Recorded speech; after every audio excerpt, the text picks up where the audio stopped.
yourself. Well, thank you so much, Pam. And I would say in many ways, John Shields needs no introduction.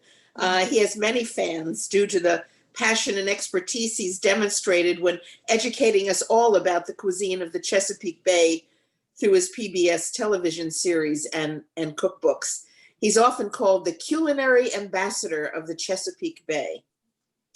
John is a native of Baltimore and began his culinary experiences by working with his grandmother, Gertie Cleary, in a church hall kitchen. He has honored her over the years by naming his first restaurant, located in San Francisco, Gertie's Chesapeake Bay Cafe, and his current restaurant, located in the Baltimore Museum of Art, Gertrude's. Every grandmother should have a grandson as loving as John. John's culinary career continues to be an homage to the foods and traditions of the Chesapeake. He's written several books, including some which are companion books to his popular television series on PBS. And although I have not had the pleasure of meeting him in person, his warm and friendly, engaging style on television makes me feel like we're old friends. He always has a smile and a great anecdote to boot. I think we're all in for a treat as we listen to John and watch him make Aunt Bessie's crab pudding and roasted carrot and beet soup. I do wonder, though, if he could tell us a bit about the origin of the recipe in one of his early books called Maryland's Beaten Biscuits. I'm hoping that time will allow for that. Here's John, author of his newest book entitled The New Chesapeake Kitchen. And we turn it over now to John. Thank you so much. I really appreciate it. That was so sweet. That was really, really nice. And you know what? When we do the soup, while that's kind of percolating there, Yes. I'll get the Beaten biscuit recipe. I'll talk through it because it's quite something. Thank you. So, well, welcome to everyone. I'm really glad that you dropped in to join us today. I'm in my home kitchen today. I was at the restaurant earlier. We had brunch and running around. So I thought it would be quieter here. You could hear me, you could see me, we could talk back and forth. And it would be a little less frenetic. So anyway, again, welcome. What do I usually talk about? I usually talk about the Chesapeake. It's something I've been doing for a really long time. As you heard, I grew up here in Baltimore, but my great uncle ran the Tillman Island Seafood Packing Plant over on Tillman Island in the Eastern Shore. So as a really, really young guy, the family would go over there and hang out on Tillman Island, which really was an outpost in those days. It was, you know, it wasn't easy to get to it. And so I learned early on about the beauties of Chesapeake cooking and the wonderful seafood, the waterfowl, everything that we have. And I had a family that cherished those traditions. And, you know, every meal was a celebration. And not only was it a celebration, it was a story. I think that's what food's so much about. It's about traditions. It's about telling tales and just getting together to share some time. So anyway, I thought as far as doing something that's uniquely Chesapeake located and something that is attached to my family, I figured that we would do Aunt Bessie's crab pudding.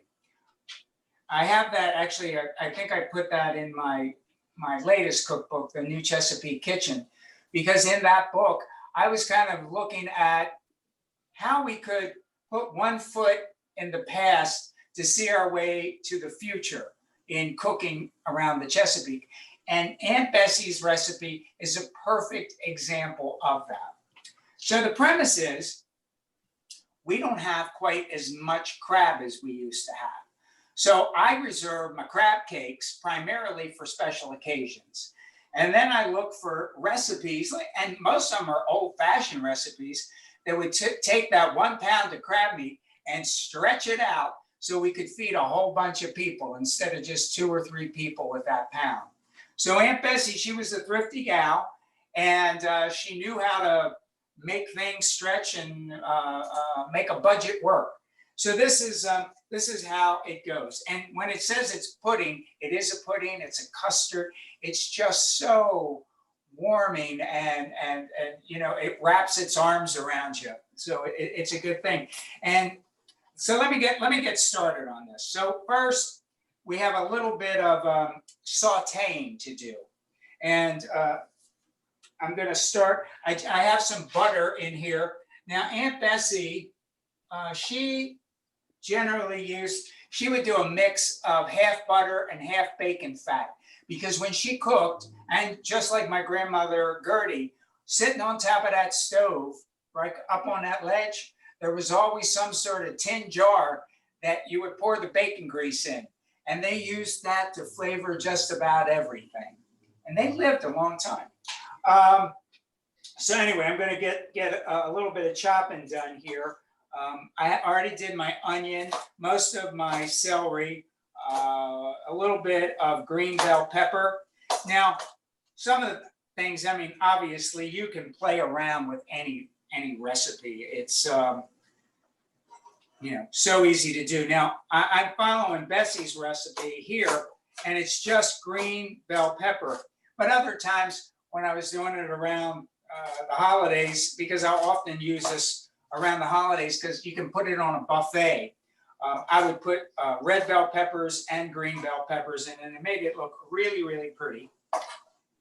Okay, so so in the meantime, while I'm doing this chopping and the dicing and everything, I have the butter melting in a saute pan. All right, and then I also I have some domestic mushrooms that I use, and most of these things they don't have to be fine, like real fine.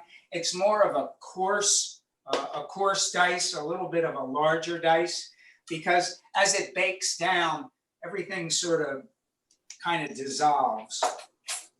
Have a little bit of celery here. Get that. Dice up a little bit more of that. You know, sometimes celery is underappreciated. You know, we always think of it as something that's either on the side or whatever, but it makes such a, you know, there's so many lovely things that you can do with it, and it has a wonderful flavor. I mean, besides the celery root, you know, the stalks themselves are great. You can make a wonderful soup with it. My grandmother would also take really thin strips of bacon, and she would take a couple stalks of celery, maybe like this, and she would wrap it all in bacon, and then she would sear it in a pan, put it in like a Pyrex, put in some chicken stock, cover it, and then she would braise it in the oven. My God, I mean, you know, again, it's the lowly celery, but it really is a wonderful vegetable. And if we look at most of the historical cookbooks around Maryland, around DC, Virginia, there were always recipes for celery soup.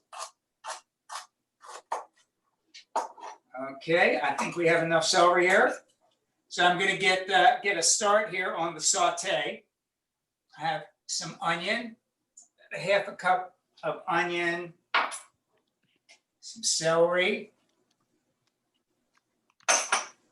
then the green bell pepper. Turn this up a little bit here.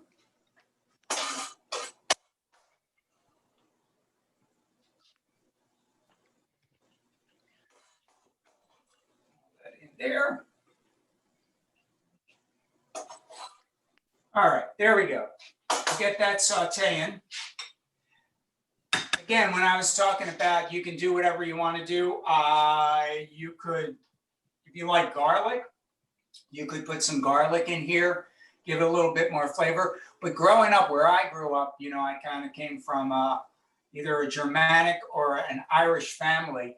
And they didn't know a whole lot about garlic. That was something that was revealed later.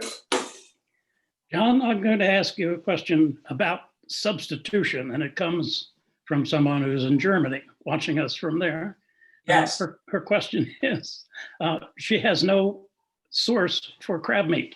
in our local market? And is there some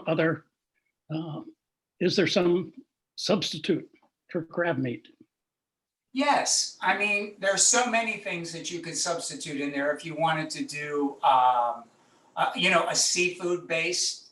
If you couldn't find crab, um, like a nice piece of salmon would be lovely. You could just take some salmon, poach it, or any kind of white fish would be lovely. I would just put it in some buttered dish, put the fillet of fish in there, salt and pepper, maybe some white wine, cover it up and throw it in the oven, let it poach for probably about 20 to 30 minutes until it's just done. Let it cool. And then you can kind of flake it or crumble it up or whatever. And then where I would be putting the crab meat in during this recipe, just put the fish in there and it would be absolutely beautiful. It would be really, really nice. Thank you. You could even do a thing with some of the poached fish. And then if you got some lovely smoked salmon, you could chop that up, put that in with the salmon as well. And Aunt Bessie, she'd be smiling from heaven. I think she would like that too. How about oysters? Yeah. All right, so while this is gently sauteing over here, let's get to another part. This is actually, when I say it's a pudding, it's really like a bread pudding. And it is a bread pudding, a custard, but this is a recipe that you'll see many different ways, usually employed on the Eastern Shore, because most of the time, most households would make bread every day or every other day. They didn't generally go to the store, they would make their own bread. And they never wanted to waste anything. So even when you were making crab cakes, many people would just dry the bread out, make their own breadcrumbs, or they would dice it into little cubes and use that to kind of bind the crab cakes. So this takes it another step further of, just really turning this into a delicious, savory, almost bread pudding. So what I'm doing is I'm taking the crust off of the bread. If you left it on, would that kill anything? Absolutely not. But it just looks, it looks a little nicer within the dish. My grandmother would say it was a little more refined if you do that. So in keeping with the Gertie tradition and Bessie tradition, I'm taking the crust off. And generally, when I'm doing it at work or I'm making this, this is really a really nice Pullman bread. Has a really good texture and flavor. So I just use all the crust and I kind of snack on them. I call it my nerve crusts, just to take the edge off. All right. Okay. So I'm going to just move this out of the way right here. Get those later. So all I'm going to do is take and cut the bread into cubes. Different recipes that you'll find using bread like this, they'll often butter the bread before they do that. You'll see this recipe has more than enough cream and butter and cheese in it. So I didn't think that Bessie never buttered the bread, so I'm not going to do it either. But if you like to, go right ahead. Okay, here we go. Oh, the saute's smelling good. The Zoom thing works out really nicely, except we need to have it in odorama. I bet, we could get it all the lovely flavors wafted through. Okay, there we go. So let that sit and rest a second. Now, we're going to kind of make the custard part. I got to get these. Now it's time to put the mushrooms in here. But get in there.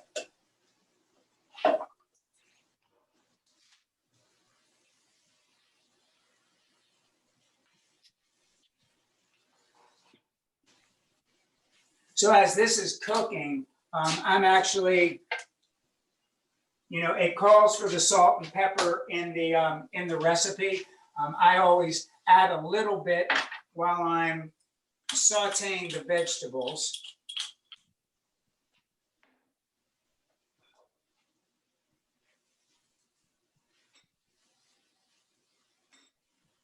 Okay, a little bit. The nice thing about this, you know, with all the onions and celery and the mushrooms, you have a lot of texture to this dish, which I really, really like. Okay, back to our custard. So I have 4 eggs. They're Andy's eggs.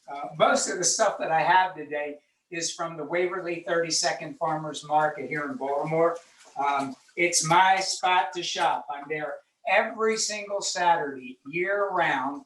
And so if you're ever up my way, stop by at 7 a.m. at the market and I'll walk you around. I'll introduce you to all the farmers. It's my favorite thing in my life is that farmer's market. So anyways, we have some beautiful Andy eggs here. And so that I have some, it's a combination, it's a 50-50 combination of heavy cream and whole milk. Obviously, you could do any kind of thing that you want. You could use some half and half. You could use 2%. It really does work, you know, with the combination of them. But again, I'm a traditionalist with this recipe, so I just keep it going that way.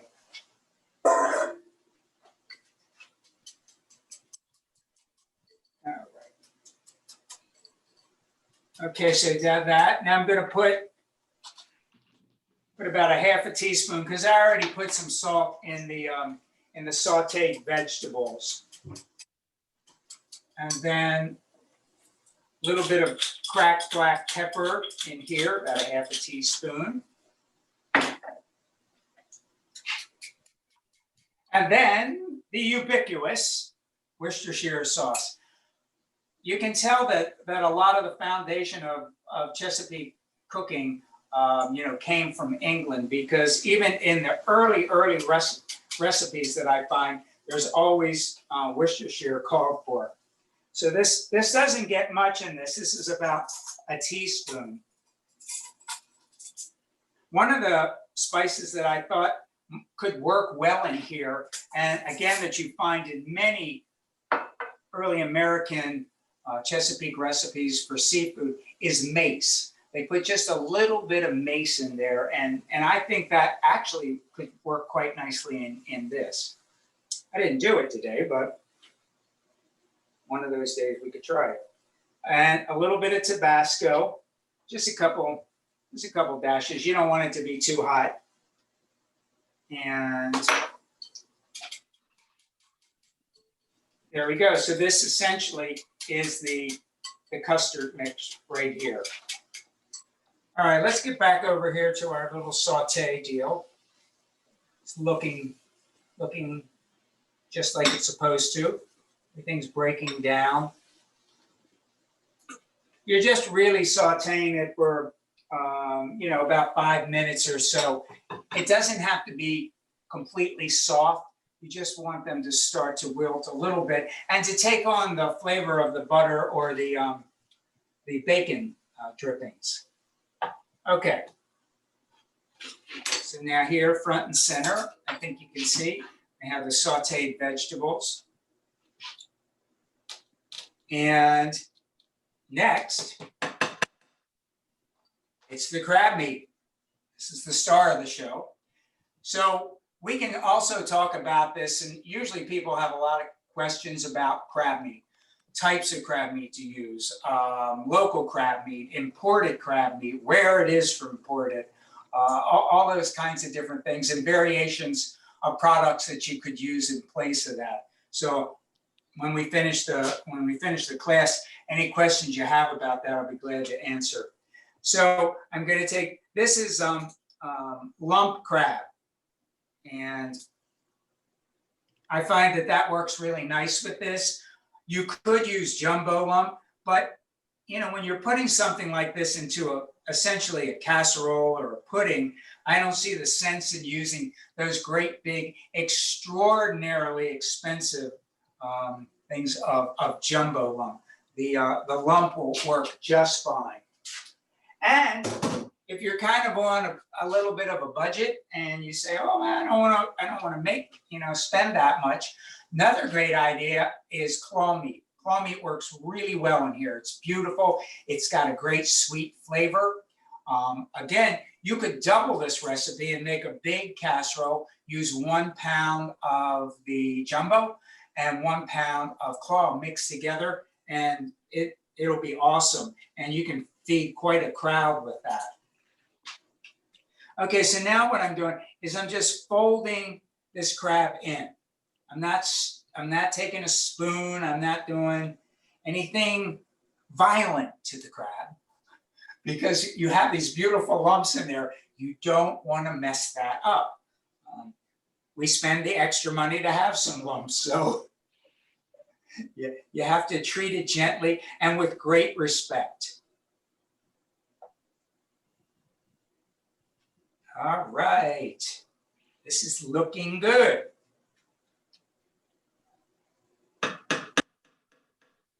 Okay, next. Now we're going to put it together. I have a 9-inch square Pyrex here. And so what you do, you sort of eyeball this and put about half of the cubed breadcrumbs, or cubed bread, into the bottom of the Pyrex. There you go. Just like so. Now the next thing I'm going to do is take and put all my crab meat and the sauteed vegetables and plenty of butter here, and kind of distribute it all over top.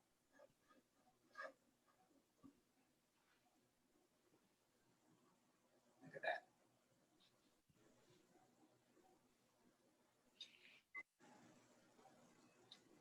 Okay.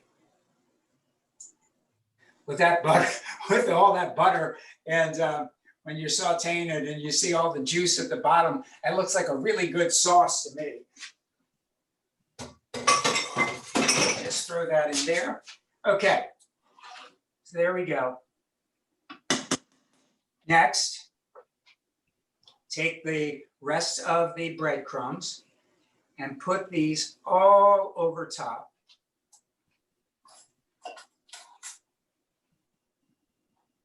Here, like so.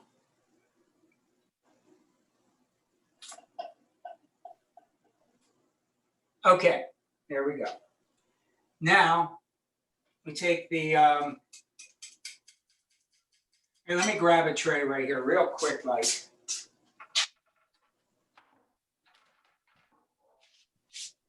It's a tray that I just baked another one of these. So I'm going to put it, I'm putting it on like a half a sheet pan, and I definitely recommend it. Don't forget the sheet pan, and you'll see why. Okay, so you just pour this mixture slowly all over this casserole, all the way around.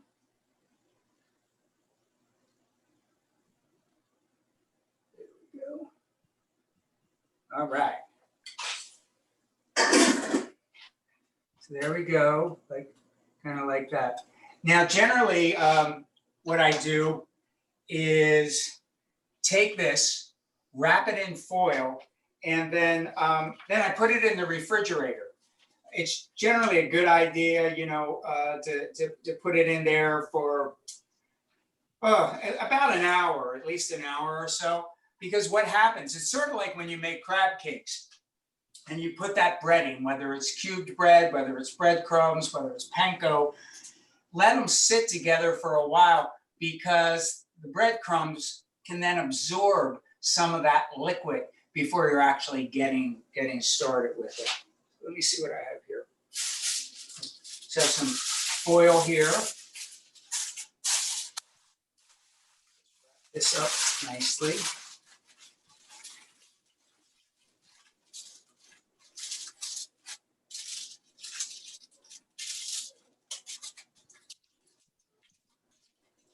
And then I'm going to take and put this, let this chill for a little bit. I probably won't be able to give it the full hour, but I already baked you one, so don't worry. We're going to have something to eat. Okay. All right. So one thing that you might have seen in the ingredient list, and you said, well, what did you do with it, is the cheese. You can use a nice sharp cheese, a cheddar, a Gruyere, whatever you like. We work with a farm called Brooms Bloom Dairy. They also are at the Waverly Farmers Market, and this is their sharp cheddar. And they have another that's a cave-aged cheddar that is phenomenal. And they work with Amish farmers, and they hang it in the cave. And oh my gosh, it hardens and it's delicious, absolutely delicious. So okay. So what will happen after you had refrigerated it for a while, and then you put it into a 350-degree oven and bake it for about 20 minutes. Then I take the foil off and then use this cheese and put it all over top. And then you're going to finish cooking that for about another 40 minutes. We've reduced the heat somewhat to 325. And so it's a slower bake, but it is, the whole total cooking time is about an hour. And it gives it, plenty of time to set, and it comes out quite nice. So I'm going to put this to the side so that when the other one gets going that I can do it. But if, and this is still pretty hot, this comes out, you're going to have a casserole that is, this is heavy. This is something that will stick to your ribs. And you can get quite a number of servings out of here. You can get at least 6 to 8 servings out of this pudding. I generally would, if I was going to serve it in the winter, I might do it with a side of green beans or a tossed salad. Just something very simple. And it's quite delicious. So we'll cut some of this in a little bit. But in the meantime, let's, if anyone, this would be a good opportunity if anyone has any questions about this part while I change my set and we get ready to make our soup. So please feel free to send in questions, thoughts, concerns, ideas, and I'll switch over here to the next recipe. Okay, well, I don't have a specific question. I have numerous comments along the lines of, this is wonderful. What a treat, and similar compliments. So Nice. here's a specific question though. How about baking it in smaller bits in ramekins? Absolutely. That would be a really nice thing that you could do. And like, I think in my over here, that would be really nice. You can see this little ramekin. I would butter it really well. Put just a little bit of the bread in there, a little bit of the crab sauté mushroom thing in there, some more bread, put that in, wrap them up, chill them, bake them. You wouldn't have to bake them quite as long, obviously, because they're smaller, but you could, depending, you could actually take it and let it sit for about 10 minutes when it comes out of the oven, and then take this small knife, run it around, put a plate on, and flip it over, and you would have a really nice. That's a great question. Yeah. Any other questions here? Well, here's one I'll try out on you. It says, thanks for a great presentation, but would it be possible for us, the Chow members, to meet you some Saturday morning for a tour of the market? Absolutely. I do that, I do that often. We have when the restaurant was closed during the first part of the pandemic, all kinds of people wanted to see what they could do to help. And so they kind of like donated money so they could do a farmer's market tour with me. I'm glad to do it for free. But yeah, all you'd have to do is get in touch with me, let me know when you're going to come over. But I always go early. So I'm there from 7 a.m. to about 8 o'clock, because I probably do more, I run my mouth more than I do anything else, really. John, can we get the recipe for this? You should have it. I sent it. Yeah, the recipes are in the newsletter. We'll make sure you have a link to that if you haven't seen it. You sent the recipe over for both of these dishes that we're doing today. Okay, well, we'll be in touch about trying to set up a tour. Sure, yeah. And yeah. I'm willing to speak for everyone and saying running your mouth is not a drawback. Keep it up. Yeah, that's not a difficult thing for me. That works out pretty easily. Okay, let me get the soup pot here. And let's see where I'm going to cook that. I'll cook that there. And then let me bring some pretty things here. These are all from One Straw Farm, right at the farmer's market. Joan Norman, her and her husband, Drew, are the largest organic farmers in the entire state of Maryland. And I've been working with them for at least 20 years, and they just have beautiful, beautiful, beautiful product. So this is some of the stuff that I snagged up while I was there. And let's get all of our ingredients here. Okay. So my grandmother, Gertie, was a big soup maker. And I grew up with hearty soups, loved them, no matter what it was. And I often, talk to people who come over to the farmer's market, or when I say I go to the farmer's market year round, they go, well, why would you go there year round? What can you get? Now, I don't know about you. I've been around for quite some time now, and grew up in Baltimore, and we ate essentially local the whole time we were growing up. My grandmother Gertie had a little duplex right in the city. She had a big garden, and my mom said that during World War II, about 60% of everything they ate came out of the garden. And all the local grocers, everything came over from the Eastern Shore. So many of us lived through the winter, and you can still live through the winter and go to a farmer's market and get all the things that you would need. I mean, these beautiful carrots, you can get these over there year round. You can get beets and turnips and rutabagas and all kinds of root vegetables. So that's what I remember most about the winter months, are these hearty soups, and that's what I love. All right, so obviously this is kind of one of these, but this is in my new book, and it's sort of a farmer's market homage to all the wonderful growing that they do. And it's a little bit of flavors from all over. I have a friend, Swaran here, who's from India, and she's done some cooking classes with us at Gertrude's. And we did, a more formal dinner from India. We did some Indian street food. And so when I'm at the farmer's market, I see people from all over the world there. And I have friends from everywhere. So it's kind of fun to hear what they're doing and play with. And so this was actually a recipe that came out of all of that, all those different thoughts. So, okay, and actually, once you get the recipe and you see it, it's really easy. It does take some prep time, not too much, but it does take a little bit of prep time. So what I do is, if you can see the carrots, there's nothing fancy schmancy about this. It's just big hunks, chunks of carrot. And I'm going to do that with both the carrots and the beets.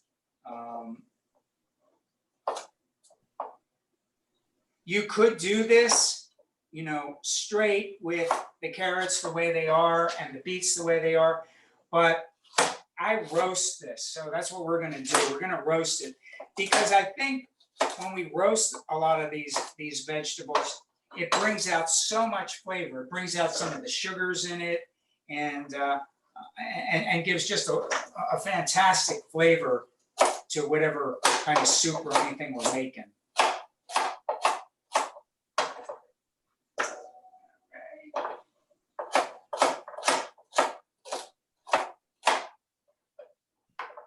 Chopping. You know, I don't know about all you, but during shutdown 1 of the pandemic, it was really difficult. And it was really difficult for me, obviously, because of the restaurant. We were closed for 4 months. And we are in a museum, and they kind of wanted us to be closed. So I got a chance to be at home for the first time in 46 years and had more of a chance to cook than I have had in like forever. Because in the chef world, originally, we're all short order cooks, or prep cooks, or line cooks, or saute cooks. And then once you do it for long enough, and then you somehow end up having your own restaurant, or it's a little bit bigger, everything kind of turns more managerial. You know, you're sort of overseeing, you're sort of like a conductor. So I really, while I was stressed a lot during that lockdown time, it also gave me a little bit of time to reflect, a little bit of time to cook again, and to kind of reconnect with why I actually started doing this, how I got into this business. So for me, it was a little bit of a mixed bag there. Now, I don't know about you guys, but I love beets. Beets are just like amazing. Too many of us, though, you know, either grew up with somebody who overcooked the beets. They were those bold beets that were all soft and stuff, or they were all canned. And, you know, I would always hear everybody say, I hate beets, they're awful. But if you get some beets, you know, some red beets or some golden beets, and you roast those, especially the little baby ones, a little olive oil, salt on it, then you take the skin off. My God, you can pop those in your mouth, and they're sweet as candy and delicious. So I've turned quite a number of people who thought that they didn't like beets into beet lovers, just by the way that we prepare them. Okay, we've got almost all our beets here. Yes. Okay. Voila. So here you go. We have beets, we have carrots, as you can see. Now, I'm going to get some of my semi-local olive oil. You probably said, they have olive trees in Baltimore? No, not so much. But again, at the farmer's market, a buddy of mine, Dimitri, his family has had a olive farm in Sparta in Greece for generations. And so he goes back and forth all year, still operates the farm. And he brings back this olive oil we use at the restaurant. It is the most beautiful olive oil I've ever had in my entire life. It's just amazing. So I'm just going to take some olive oil here and drizzle that all over top of our beets and carrots, and just toss them. Just going to do a little tossing here so that they all get coated with some of the olive oil.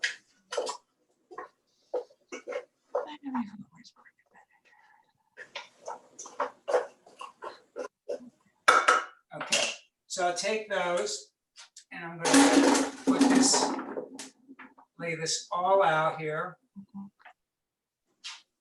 There. And there you go. You have, that's pretty as a picture, isn't it? And so I'm going to take and put that into the oven right now and let them roast for about 35, 40 minutes. And usually a hot oven is good. A preheated around 400, 425 will do.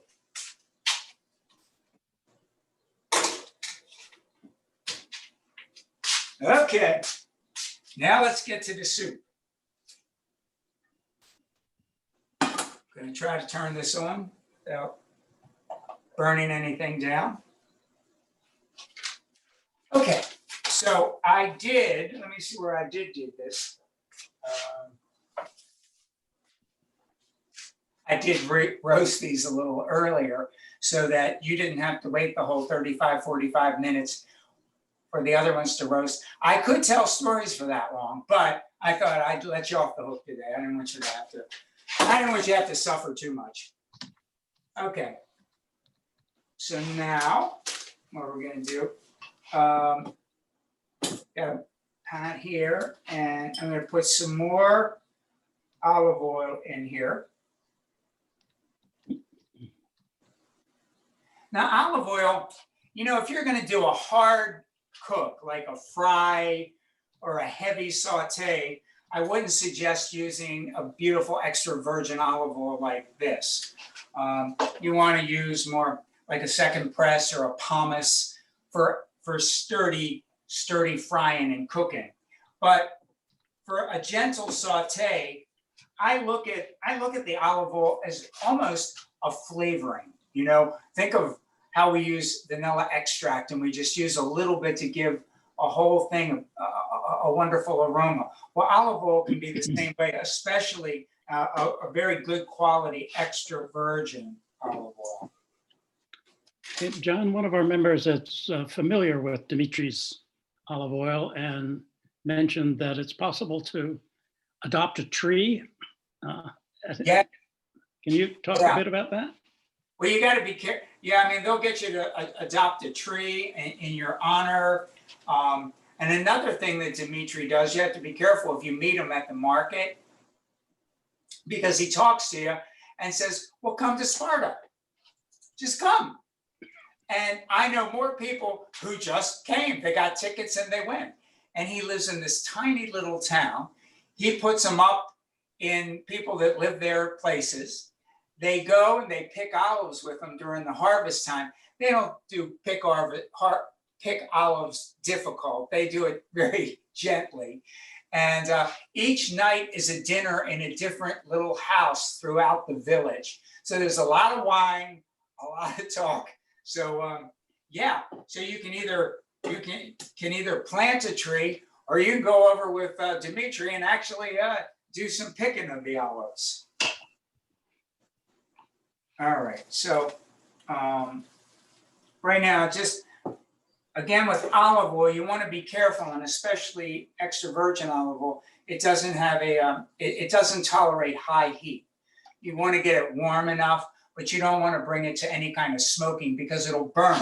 There's still a lot of the resin of olives in here. So you just get enough to, there we go. It's a lovely sound.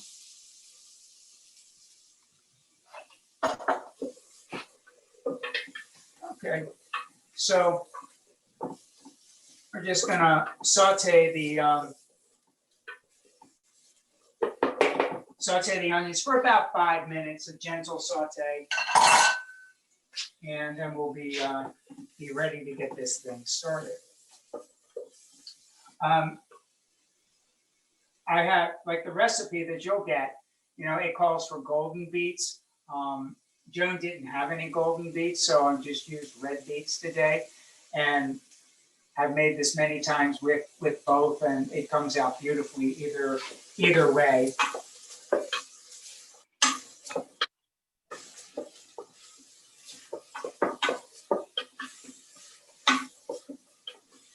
John, I can't have red curry paste. Can I leave it out or use something else? I can't have hot spices. Yeah, absolutely. You do not need to use the curry paste. One thing that you could do, if you still wanted to get a little bit of that that feel. You could use, just like in this whole pot, 1 teaspoon of a mild curry spice, and that would work fine. This red curry paste that I have here is really good. This is more of like a Thai kind of component here, and it has a little spice to it, but it's not like really hot. I'm pretty sensitive to hot food myself, so if I'm not mistaken, it doesn't really take that much of the curry paste. It says 2 to 3 tablespoons, but you could even, if you wanted to try it at some point, just put like 1 or 2 teaspoons in, and it just gives it that kind of flavor. But whatever, you definitely don't have to use it. All right, so I'm going to put in about 3 tablespoons of this. And whenever you do something with a curry or like a curry paste, you want to put it in not later in the dish, the cooking of the dish, but you always want to get it in when you're sauteing the vegetables, because you want to be able to saute the curry or the curry paste for a little bit, for several minutes. It really brings out the flavor. And again, you know, I guess it's been like 30 years since I did my first book, you know, the Chesapeake Bay cookbook.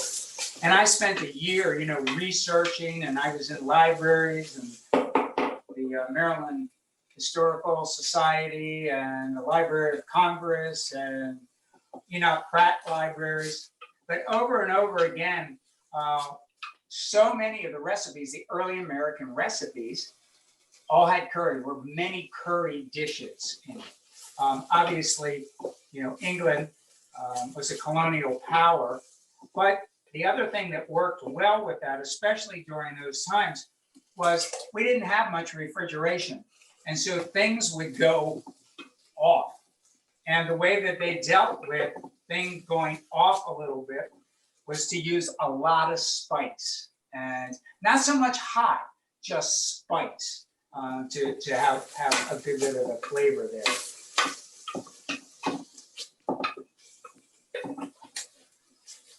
Okay. This does smell good too. Once again, I apologize for the no odorama, but we do our best. Okay, so next. All right, now you have a couple of options here too. It calls for, in the recipe, it'll say some vegetable broth. You can use whatever you want at that point, as far as you could use a nice chicken broth would be good. Vegetable broth would be good. I don't know if I'd use a beef broth, but I think you're pretty good with either like a veggie or a chicken, giving it a good flavor. The restaurant has its own vegetable stock that they make all the time, but I didn't want to take everything that they had. So I am always, everyone, I tell you where I go all the time. Saturday, I'm at the farmer's market. Wednesday, I'm at Trader Joe's at 8 o'clock for the senior hour. And Trader Joe's actually has a very good lower sodium vegetable broth that I use a fair amount of. So, and then sometimes, you know, it's a pretty potent broth. So often what I'll do is I'll take half broth and half water to make some things. But again, it's a really good broth, and it takes way less time for you to do.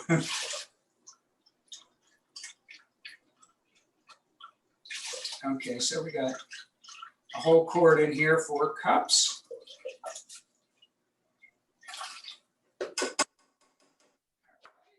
Go. Put this back on the heat here.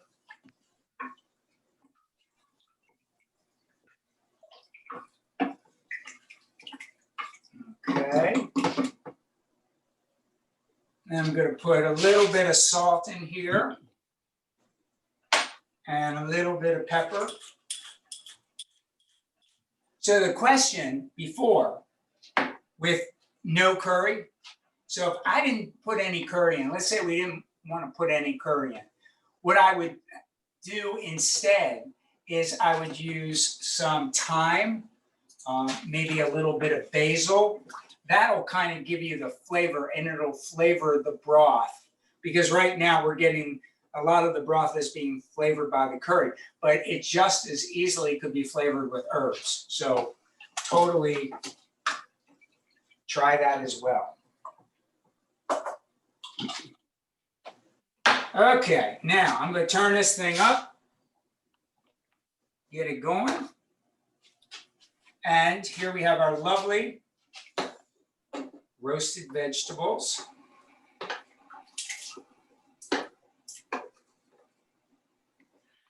You know, roasted vegetables, it's pretty amazing how over the last 20 some years, they've become so fashionable in cooking. I don't remember very much growing up, my grandmother or any of the people that I knew, like roasting vegetables and then just serving roasted vegetables. They were usually steamed or boiled or baked a little bit, but not just plain like that. But God knows, I'm glad, however it came to fruition, I'm glad it did, because I love, a nice platter of roasted veggies, both summer veggies and winter veggies. Okay, here we go.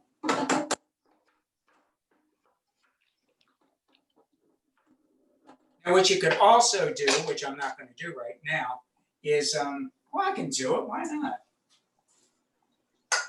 Just take your cup and put that and run some of that stock along the bottom of the pan that just roasted the vegetables, and then you get all that delicious flavor, sweet flavor that came from there. Whoop, I'm losing my apron. I have a question while you're hitching yourself back up. Yeah, now and then, I gotta put myself back. One of the participants said she had been recently on the Eastern Shore and seen a Native American Indian cooking demonstration. Are you familiar with some of the customs and traditions of that cuisine? I've seen some of it and I've read some about it. I know some of the different vegetable combinations that traditionally, like the Three Sisters vegetable combinations of beans and corn. Obviously, corn was a huge component of the Native American cooking.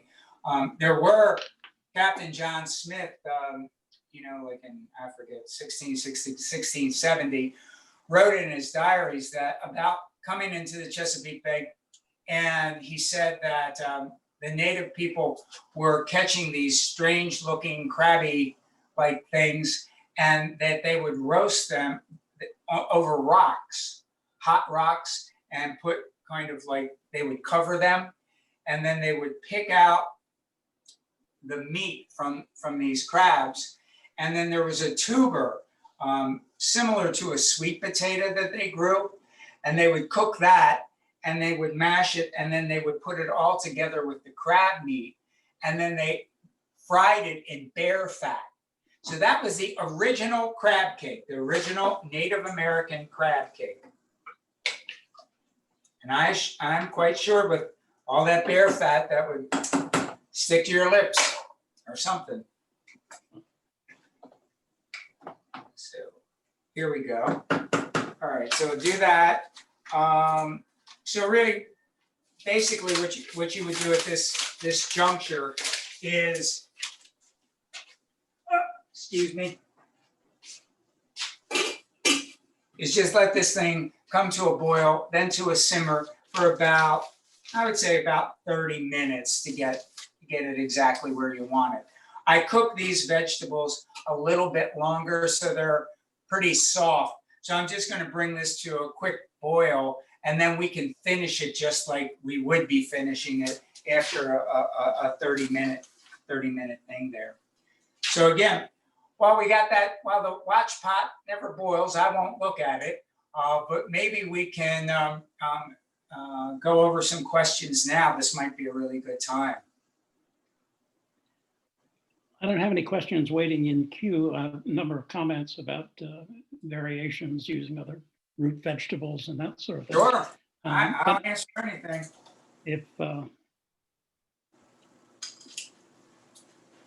if anyone, All right, well, you think, well, I do have one question from earlier. Someone who okay, misses your cooking show and wants to know if there's All right. another perhaps in our future.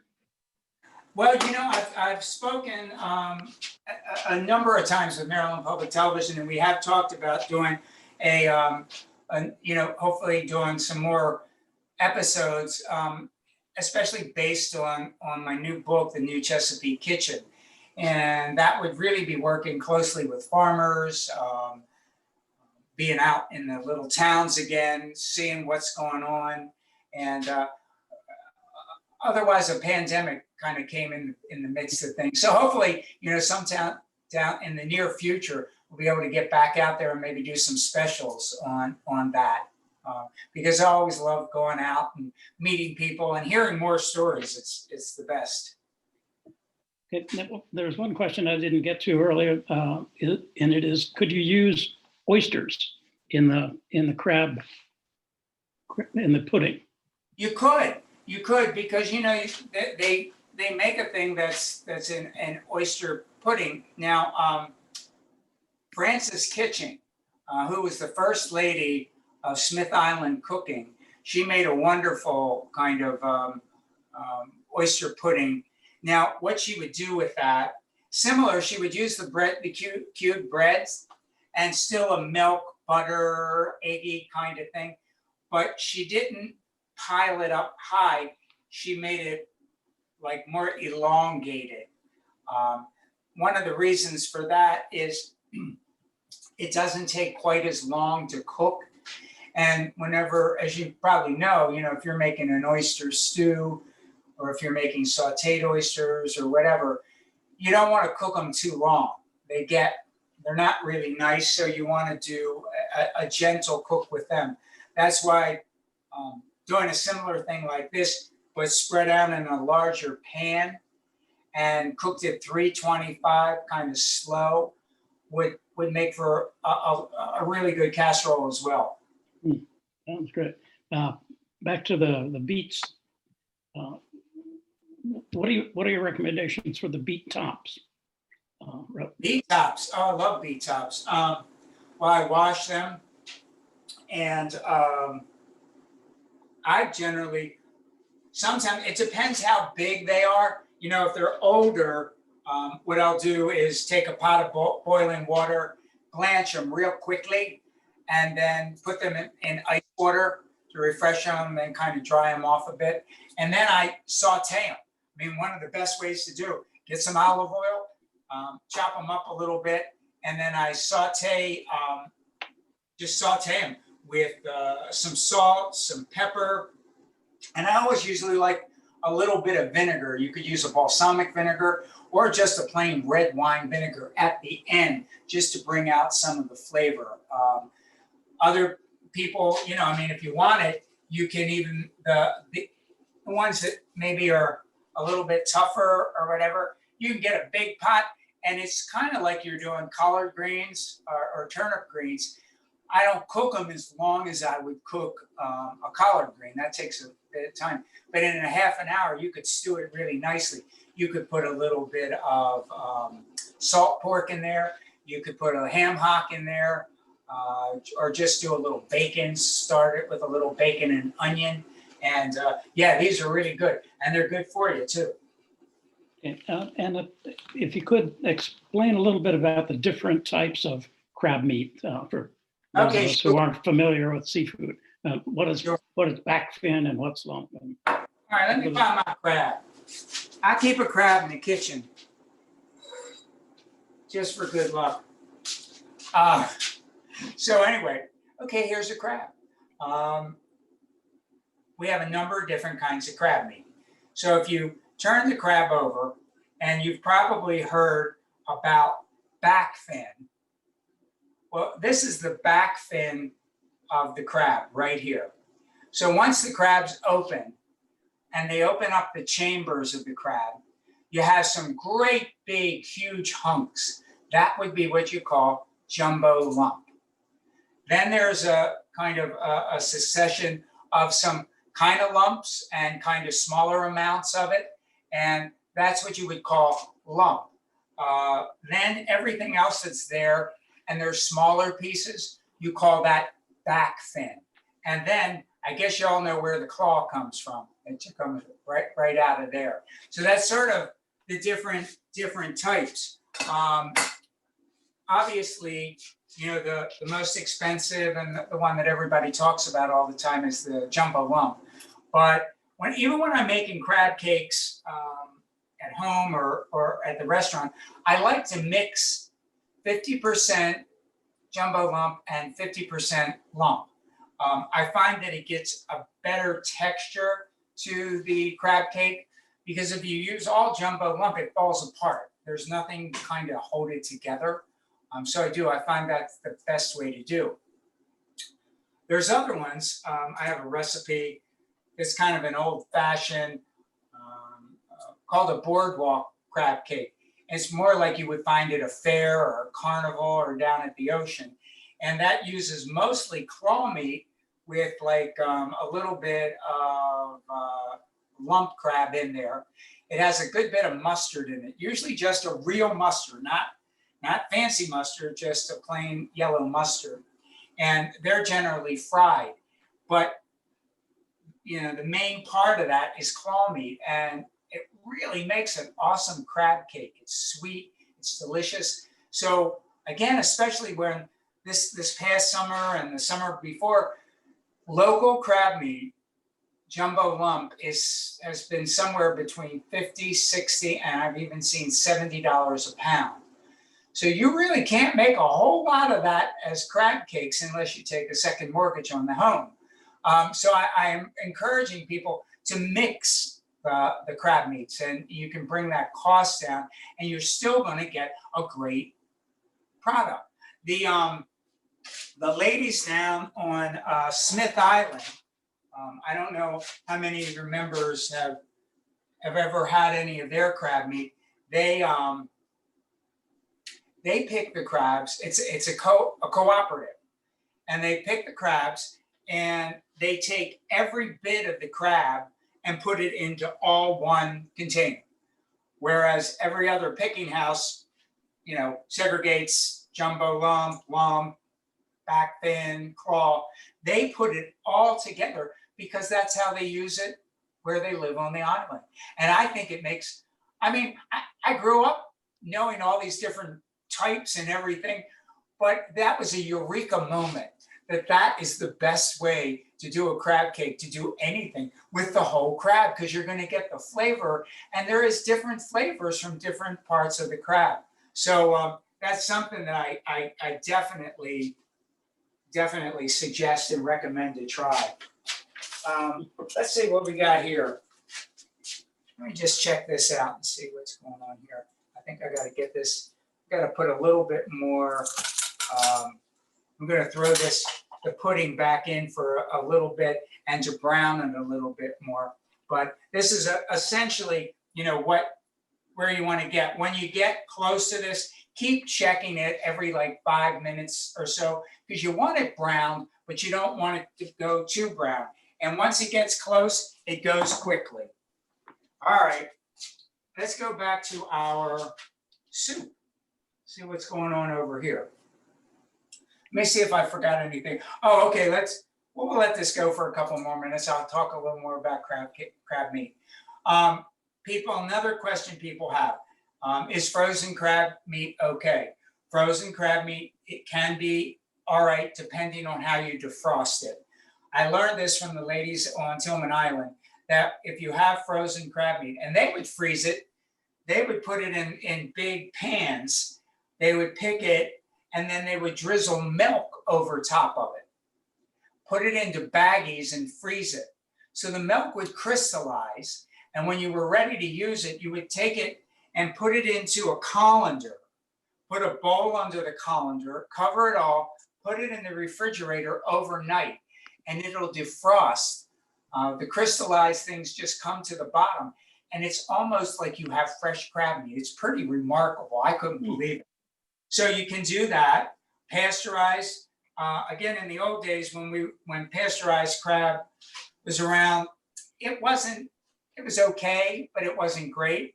But they've come up with such amazing pasteurization techniques now that it's nearly as good as fresh. I always try to go for Maryland. Can't go for Maryland, you go for Maryland, Virginia. If you need more, then you go down to Carolinas or the Gulf. We try to go first with the blue crab from the US. If you can't get that and it's off season, further down south in Venezuela, they have the blue crab, and into DC and Baltimore, it's flown every day. And so I find that the best non-domestic product.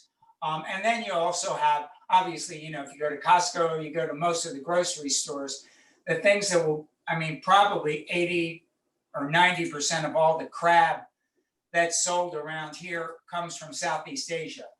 It's pasteurized. And it's not a horrible product or anything, especially if you're going to make it, let's say, in a casserole or something that you're heavily seasoning.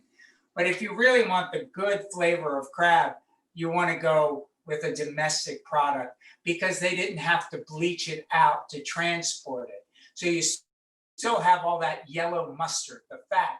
And I really think that's what gives it all the flavor, So that's kind of it. Other people said, well, they have that canned crab that you can find in the grocery store. It's right next to the tuna fish.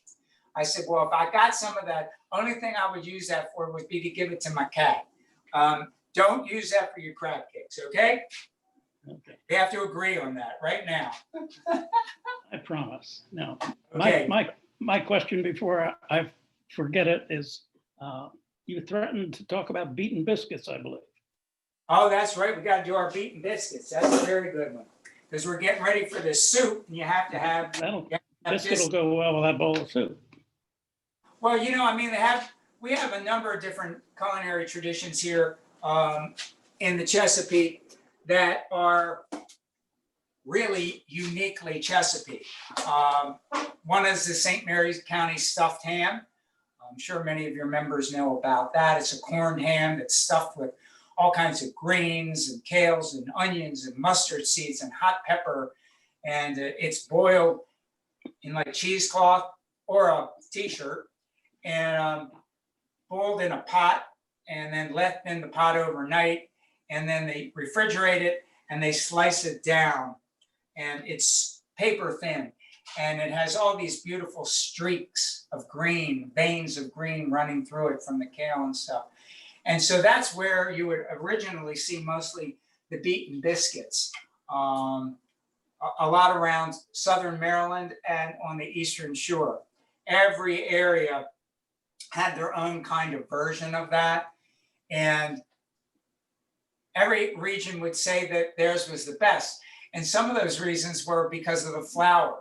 Each area grew their own wheat and they milled their own wheat. So each area had a unique distinction from that. And also the beaten part, you actually do beat these biscuits. A lot of people would beat them on tree stumps. And depending on what the variety of the tree was, they would say that's what made the biscuit so good because you got some of that flavor. The recipe that I got was from a woman named Joanne Pritchett in Southern Maryland. And I didn't really know too much about beaten biscuits. And so she said that really you need some good, a good all-purpose flour and lard. She believes in lard. Other people use the Crisco, but she said that the lard makes it really, really good. So all it has is flour, salt, lard, or you could use Crisco.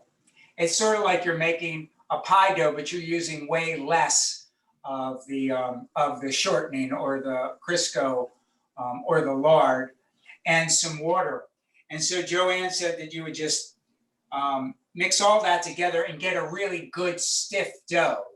And she said, then you turn it out on a table. And she said, honey, the legs better be strong on that table or they'll fall right off, because I've seen it happen. So you can obviously understand why a lot of people would use a tree stump. So she told the story about her sister had run off years ago with her husband. And so she said, and her sister's name was Darlene. And she said, so every time I'm going to make these biscuits, I think about Darlene. She goes, so I get that dough and I make it into a nice big round ball. Kind of look like Darlene's head. She goes, then you get an axe or a mallet. And she said, honey, I let her have it. And you pound and you pound and you pound, and then you turn it and you pound and you pound and you pound. You do this for about 30 minutes. So you know how we know when we're making regular biscuits, we try to be really gentle, or when we're making a cake, we don't stir it too much. That's because we don't want to stir up the gluten. We don't want to get the elasticity going.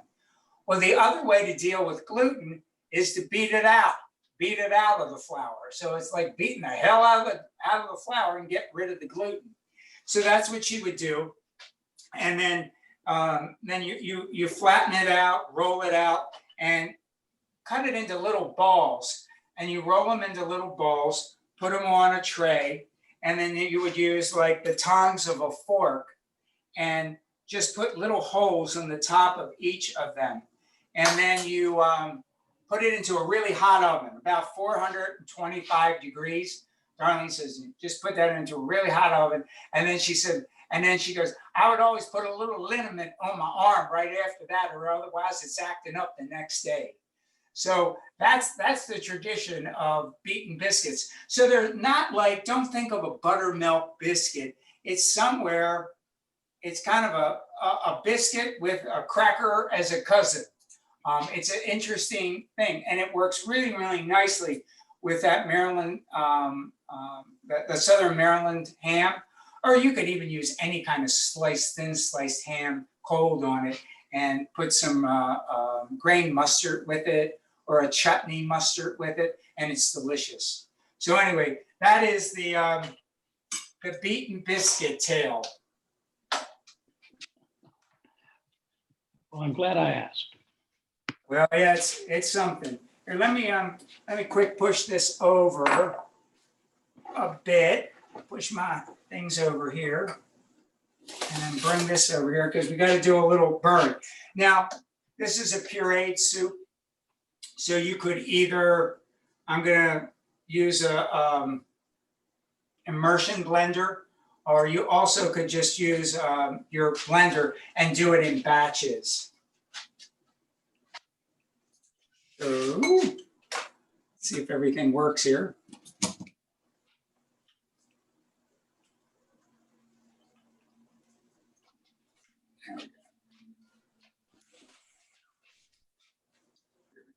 There we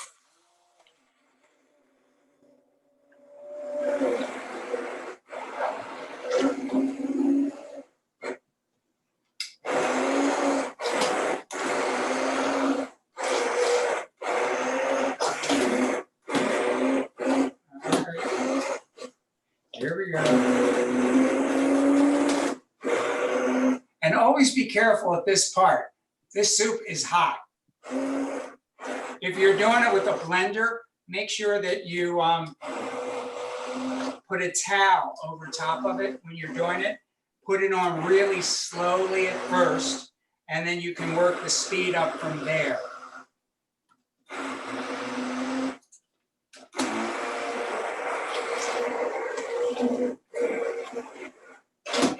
But these immersion blenders are pretty amazing, especially we have one at the restaurant that is huge. It's about four feet high, and it can great big, huge pots of soup, 25, 30 gallons at a time.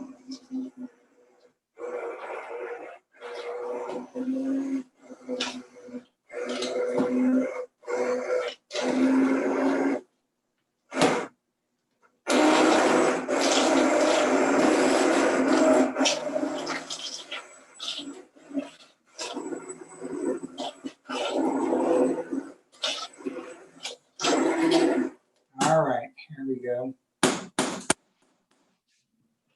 We got that. So next, again, going with our kind of southeastern flair, whether from Thailand or from India, I'm going to stir in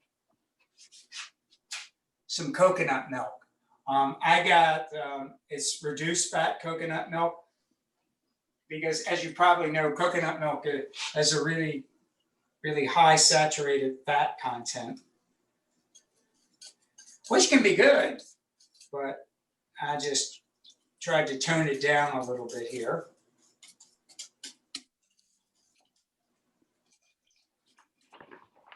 Go.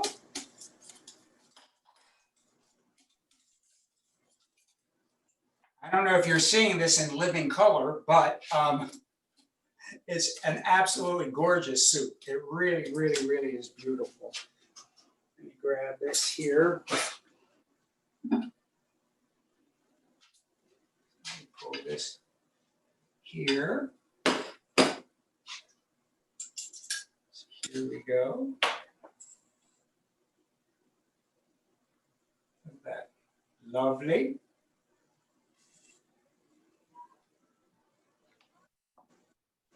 So this is really a wonderful hearty soup. I generally would serve this with a, with a salad, just a really simple salad with some wonderful olive oil and some crusty bread. And it actually makes for a whole dinner. It's a really nice winter dinner or a luncheon as well.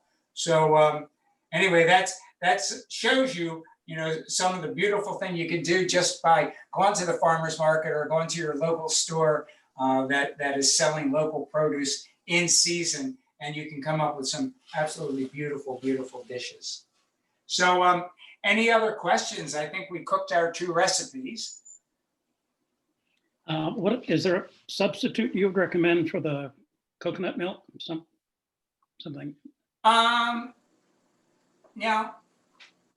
I wouldn't, okay, there's a couple of different, I think one of the thought process here is that you could just not make this soup quite like this. So remember when I was talking about you could put in herbs instead of the curry paste?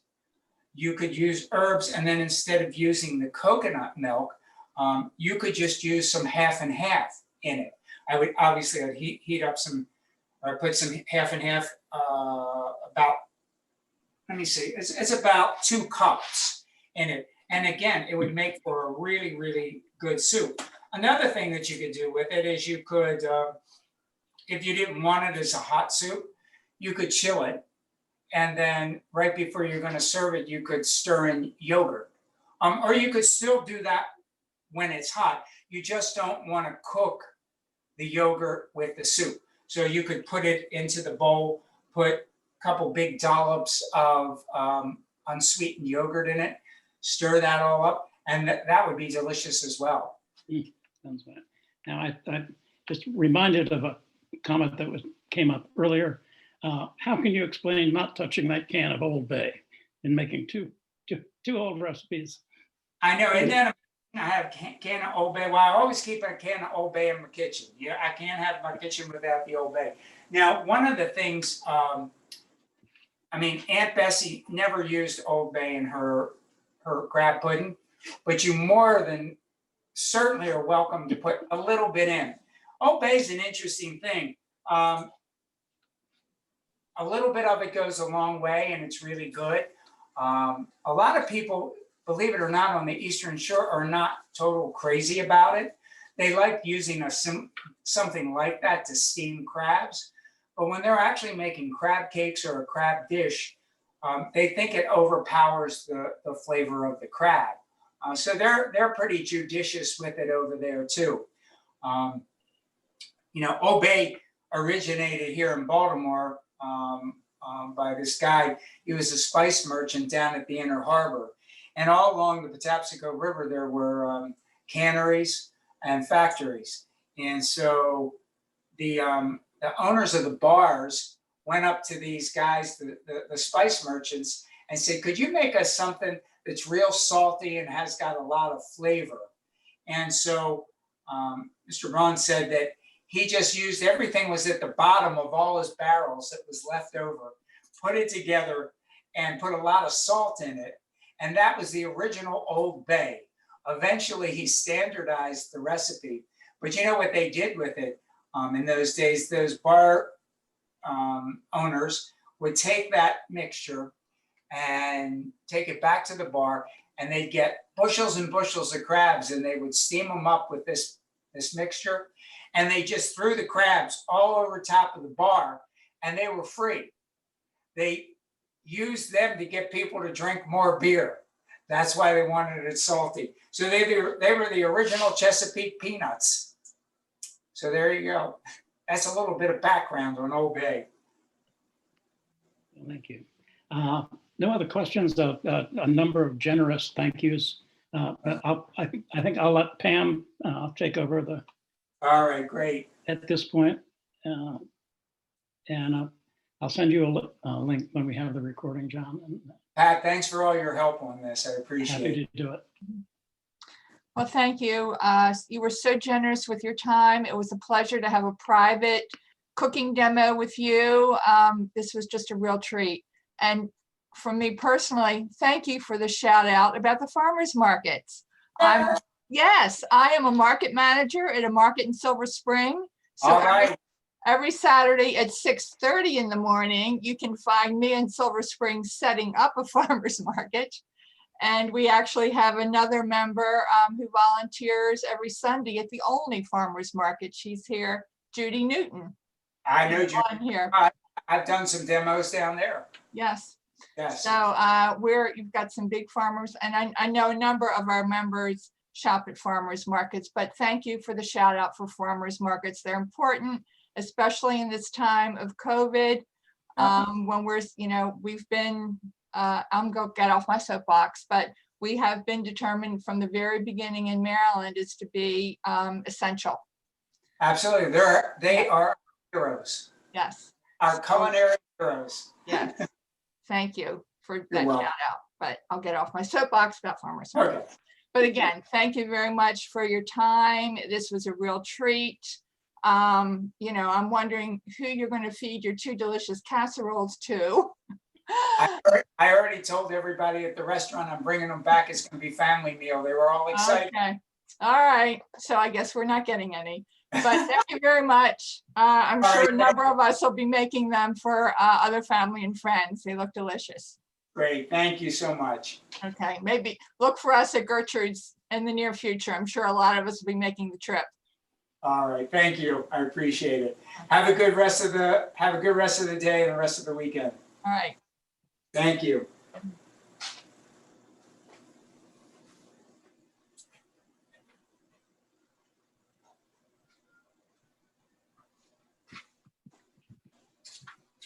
Pat? Okay, you're still driving, Okay, Pam. yeah, I didn't know if we need to wait. Okay, now is our time for what's its. Did anybody bring a what's it? I think people will have to speak up. If you have something on, go to the microphone icon and unmute yourself because your voice will trigger the camera.